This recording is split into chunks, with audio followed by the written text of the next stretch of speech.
हरि शरणम हरि शरणम हरि शरणम। सदगुरु भगवान की जय हो। तो आज का एक प्रश्न है, ब्राह्मण। ब्राह्मण शब्द की क्या तात्पर्य है? ब्राह्मण किसे कहते हैं? ब्राह्मण कौन हो सकता है? इसमें 3 प्रश्न आए हैं। तो इसलिए हम ब्राह्मण की जो प्रश्न का समिधा जो संज्ञा है, उसमें हमें कुछ धर्मशास्त्र से और कुछ वेदोक्तों से हम आपको समझाने की कोशिश करेंगे, क्योंकि हमारी जो धर्म है वो बहुत बड़ा है, ब्रॉड माइंड है, परंतु कुछ अज्ञानियों की वश में आके उस शब्द का दूसरा अर्थ निकल जाता है, तो उसमें हानि होती है और समाज में एक गलत मैसेज आता है। इसीलिए मैं चाहूंगा कि आप सारे शास्त्र की मर्मज्ञ बने और सारी चीज को अच्छे से सुने कि कौन सी शास्त्र, वेद और धर्मशास्त्र में और पुराणों में विशेष करके क्या कहा गया है। तो हम पहले आएंगे उपनिषद में। सामवेद की एक शाखा है जिसे वज्रसूचि उपनिषद में बोला जाता है। वज्रसूचि उपनिषद, उसमें 9 मंत्र है और उन 9 मंत्रों में ऐसे कहा जा रहा है कि जो आत्मा यानी जिस व्यक्ति की आत्मा द्वैत भाव से युक्त ना, यानी अद्वैत हो, एक ब्रह्म द्वितीय नास्ति, और जाति, गुण और क्रिया से भी युक्त ना हो, यानी उससे कोई जाति, कुछ भी गुण और कुछ भी क्रिया से कोई मतलब ना रहा, वो सब में निरपेक्षता रहे और उसके सामने सब कुछ समदर्शी हो। ऐसे व्यक्ति को ब्राह्मण की संज्ञा दिया जाता है।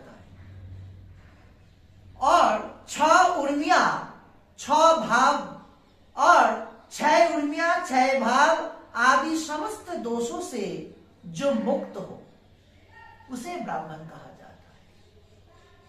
सत्य, दम, ज्ञान, आनंद स्वरूप स्वयं निर्विकल्प स्थिति में जो रहता है, उस आत्माशील व्यक्ति को ब्राह्मण का संज्ञा दिया गया है। और ब्रह्मसूत्र उपनिषद में भी कहा गया है कि समस्त प्राणियों में जो निगुणतम, अंतरतम निहित रहती हैं, और इसका अर्थ है, अगर हम ऐसे विश्लेषण करें कि जो मनुष्य सब में समदर्शिता है और उसको देख के अपना सोचने लगे, यानी जो सबके अंतरात्मा में बैठता है, उसे ब्राह्मण कहते हैं। यानी जो सरल हो, ऋजु हो, अखंड अनुभूति, अप्रतिहत क्षमता, और जो 7 लोक से अपने आप को जान सके, उसका ज्ञान उसमें रहे, और अपने शरीर में वो 14 भुवन को जो अंतरात्मा में अनुभूति कर सके, वो ब्राह्मण है। और सम, दम, तप, तितिक्षा, उपरिति और गुरु वाक्यों में जो आस्था रखता है, उसे ब्राह्मण कहता है। और उपनिषद बोल रही है, ब्रह्मसूत्र उपनिषद में भी कहा जा रहा है कि जिसमें अहंकार ना हो, दर्भ ना हो, ज्ञान की अहंकार ना हो, और जो समदर्शी बने, जिसका चित्त अहंकार से रहित है, जो सर्व दंभ आदि और लोभ आदि दोष से रहित है, वो ब्राह्मण है। ये तो रहा उपनिषद की कहानी।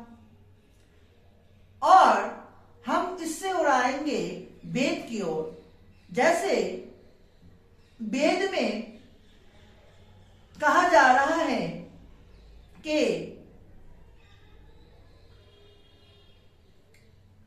काट दे उसको। अब मैं आता हूं वेद की तरफ, जहां महर्षि जास्क ने निरुक्त में ब्राह्मण की शंका की है ऐसे।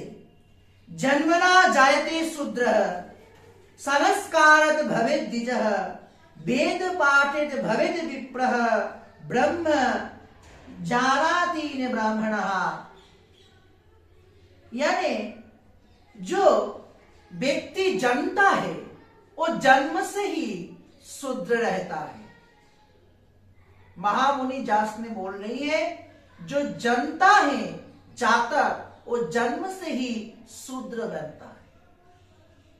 अब ब्राह्मण और ब्राह्मणी की जो संतान बनता है उसको अगर वेद पाठ के निमित्त गुरुकुल में भेजा जाता है तब जाके वो ब्राह्मण बनता है।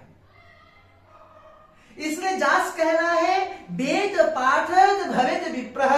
जिस मात्र वेद का पाठ कर लेता है उसको ब्रह्म ज्ञान अधित हो जाती है, ब्रह्म ज्ञान उसका लाभ हो जाती है, तत्क्षणात वो ब्राह्मण कहने की योग्यता प्राप्त करते हैं। और पतंजलि अपने भाष्य में लिख रही है एक विशेष संज्ञा कि विद्या तपश्चरणस्य एतद् ब्राह्मण कारकम विद्यार्थम योहिनी याति ब्रह्मण एव सः।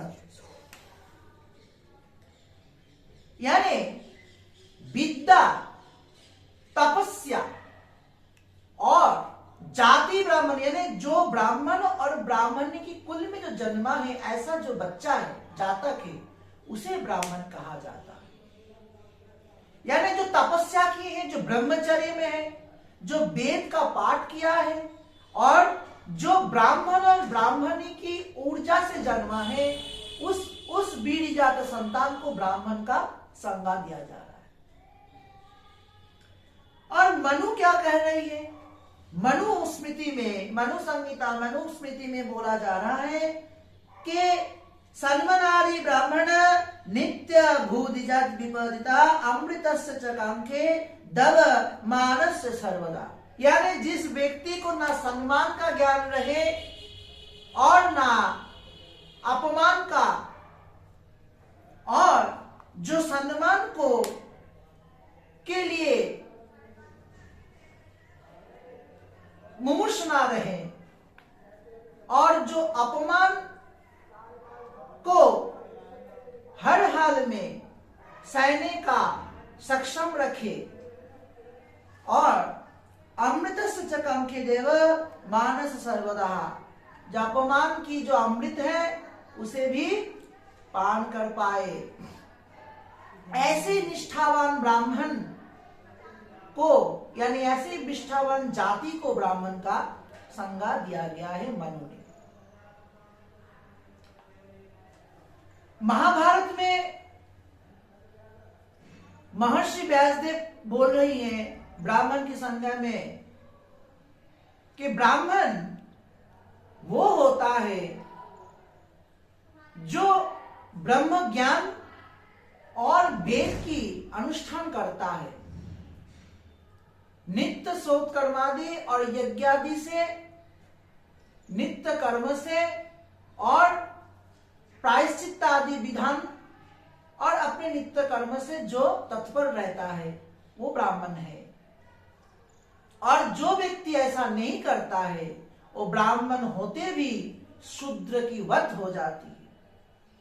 वो भले ही ब्राह्मण वंश में जन्मता हो, भले ही ब्राह्मण का संतान हो, फिर भी वो अगर ब्रह्मनिष्ठ कर्म यानी वेद पढ़ना, यज्ञ करना, तपस्या करना और प्रायश्चित्त आदि नित्य कर्मादि करना, इसमें से वो अगर पीछे हट जाता है तो उसका शरीर शूद्र हो जाती है। उसे त्याग करना, समाज से त्याग करना ही उसने श्रेय माना है और उसका विधान दिया है। इसके बाद हम जाएंगे यजुर्वेद की ओर।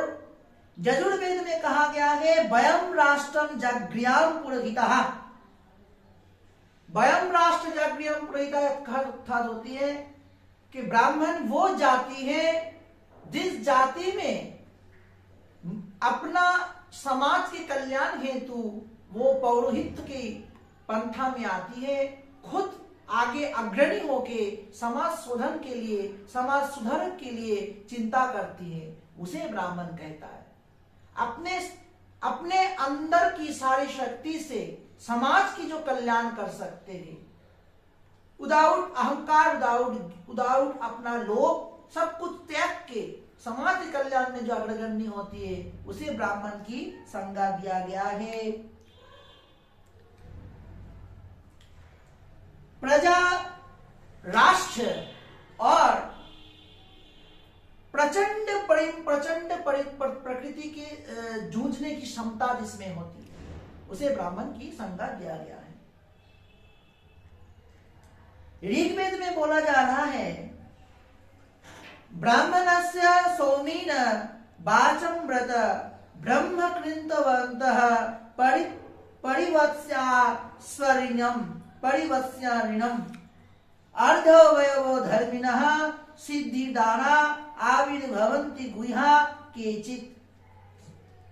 ब्राह्मणस्य सौमीन वाचं व्रत कृन्तवन्तः ब्रह्म कृन्तवन्तः परिवत्वरिणम् अर्धयोग धर्मिणः सिद्धिदाना आविर्भवन्ति गुह्या न केचित्। ब्राह्मणस्य सौमीन यानी जो व्यक्ति शांत है, तपस्वी है, जजनशील है और वर्ष समय तक जो स्त्रोमादि सोम यज्ञादि स्त्रोमासी से वो अपनों को व्यस्त रखती हैं और उस जागरण करती हैं, उसे ब्राह्मण की संज्ञा दिया गया है। तो दोस्तों, ये रही आज की ब्राह्मण का संज्ञा।